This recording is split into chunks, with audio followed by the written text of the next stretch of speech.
Hi guys, welcome back to our channel. నిండా నూరేళ్ళ సాహసం upcoming ఎపిసోడ్లో ఏం జరగబోతుందో చిన్న షార్ట్ అండ్ స్వీట్ రివ్యూ అయితే చూద్దాం పదండి.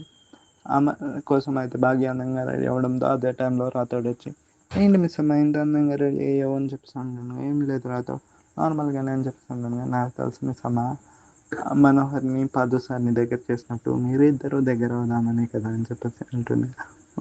బాగా అయితే సిగ్గుపడుతుంటుంది. అదే టైంలో అమర్ రావడంతో వాళ్ళిద్దరూ అయితే క్లోజ్గా చూసుకొని హ్యాపీగా మాట్లాడుకుంటూ ఉంటారు. ఆ తర్వాత రాతోడు కిందకు వచ్చేస్తాడు. కిందకు వచ్చేసిన రాతోడిని చూసి వాళ్ళిద్దరూ ఏరి బాగి అండ్ అమర్ అని చెప్తుండగా వాళ్ళిద్దరు వస్తున్నారు సార్ అని చెప్పేసి పిల్లలకి అయితే రాతోడు టిఫిన్ వడ్డిస్తూ ఉంటాడు. అదే టైంలో పాదు మనోహరి కోసం వెయిట్ చేస్తూ ఉంటాడు. బాగి చెప్పినట్టు తన కోసం బ్లూ సారీ కట్టుకుని వస్తుందా, పూరి తింటుందా అని చెప్పేసి చాలా హ్యాపీగా చూస్తుండగా అదే టైంలో బాగి అమర్ అయితే కిందకు వస్తూ ఉంటారు. ఆ తర్వాత మనోహరిని పిలవడంతో మనోహరి అయితే వస్తున్నాను అని చెప్పేసి బ్లూ శారీతో రావడంతో పాతు అది చూసి షాక్ అయిపోయి చాలా హ్యాపీగా ఫీల్ అవుతూ ఉంటాడు. మనోహరి ఏమో ఈ పెళ్లి చెడిపోతుంది, పాతుతో పెళ్లి క్యాన్సిల్ అయిపోతుంది ఈ యాదమ్మ చెప్పినట్టు అని చెప్పేసి చాలా హ్యాపీగా ఫీల్ అవుతుంది. మనోహరిని ఆ శారీని చూసి ఎలా ఉంది పాదు అని చెప్పేసి సూపర్ అని చెప్పేసి అంటూ ఉంటాడు. అది విన్న మనోహరి అయితే షాక్ అయిపోతూ ఉంటుంది. ఆ తర్వాత బాగిని ఈరోజు ఏం టిఫిన్ చేస్తావు అని చెప్పేసి అడుగుతుండగా ఇడ్లీ పూరి నీకేం కావాలి అని చెప్పేసి బాగా అయితే అంటూ ఉంటుంది. నాకు పూరియే కావాలి, నాకు పూరీని ఎందుకు ఈ మధ్య చాలా ఇష్టపడుతున్నాను, నేను పూరీనే తింటాను అని చెప్పేసి అంటున్నాను. అప్పుడు కూడా పాదు అయితే చాలా హ్యాపీగా ఫీల్ అవుతుంటాడు. అప్పుడు అమర్ అదేంటి మనోహరి నీకు పూరి అంటే ఇష్టం లేదు కదా అని చెప్పేసి అంటుండగా ఏం లేదు అమర్, ఈ మధ్య పూరీని ఇష్టపడుతున్నాను అని చెప్పేసి అంటుండగా మంచిది మనోహరి, ఒకరినొకరు ఇష్టపడుతున్నారు అనమాట, ఒకరు అభిరుచిని ఒకరు గౌరవిస్తున్నారు అని చెప్పేసి మనోహరి అయితే చూస్తూ భాగ్య అనడంతో భాగ్యని చూసి మనోహరి అయితే షాక్ అయిపోతూ ఉంటుంది. ఆ తర్వాత యాదమ్మతో కోపంగా చూడడంతో యాదమ్మ అక్కడి నుంచి అయితే జంప్ అయిపోతూ ఉంటుంది. టిఫిన్ అయిపోయిన తర్వాత యాదమ్మని చితగొడుతూ ఉంటుంది మనోహరి. చేసినంత చేసి ఈ పెళ్లి క్యాన్సిల్ అయిపోతుందని చెప్పావు, నువ్వు చెప్పినట్టు చేస్తే పాతు నాకు ఇంకా దగ్గర అవుతున్నాడు, ఏదోలా ఈ పెళ్ళిని ఆపాలి.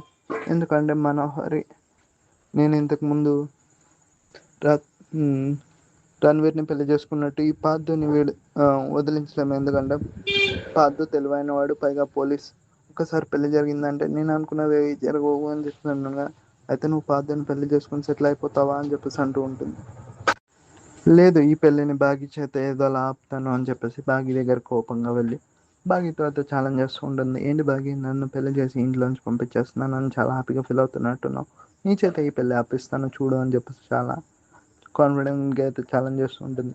మా అక్కని చంపావు, మా ఆయన్ని నాకు దూరం చేసావు, 5 ఏళ్ళు ఇంటికి నేను దూరం అయ్యేలా చేసావు, మా ఆయన మీద కన్నేసావు, మళ్ళీ మా ఆయన్నే చంపాలని చూసావు. ఇన్ని తెలిసినా నేను మా ఆయనకి ఎందుకు చెప్పలేదో తెలుసా?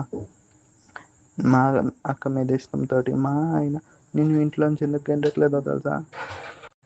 మా అక్కకి ఇచ్చిన మాట కోసం. ఒక్క విషయం, మా ఆయన పిల్లలకి ఇలా జరగడానికి కారణం నువ్వే అని తెలిస్తే మెడి పట్టుకుని బయటికి గెంటేస్తాడు. అయినా నేను చెప్పట్లేదు, నీకు పెళ్లి చేసి పంపాలనుకుంటున్నాను. నువ్వు ఇన్ని చెడ్డు చేసినా నీ చుట్టూ మంచి చేయాలనుకునే కోరుకునే వాళ్ళే ఉన్నారు చూడు, అదే నీ అదృష్టం. మర్యాదగా పాతని పెళ్లి చేసుకుని ఇంటి నుంచి వెళ్ళిపో అని చెప్పేసి వార్నింగ్ ఇస్తుండగా నీ చేత ఈ పెళ్ళిని ఆపుతాను చూడు అని చెప్పేసి మనోహరి అయితే బాగితో ఛాలెంజ్ చేస్తూ ఉంటుంది. ఆ తర్వాత యాదమ్మ పిల్లల రూమ్ క్లీన్ చేయడానికి వెళ్తుండగా అక్కడ మొత్తం చెత్త చెత్తగా ఉంటుంది.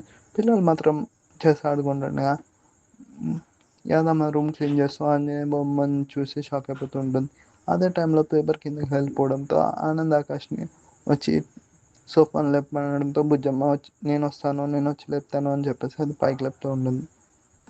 అది అలా లేపడంతో భుజమ్మని ఇంత శక్తి ఎక్కడి నుంచి వచ్చింది అని చెప్పేసి యాదమ్మ షాక్ అయిపోయి చూస్తూ ఉంటుంది. మరి మనోహరి చాలా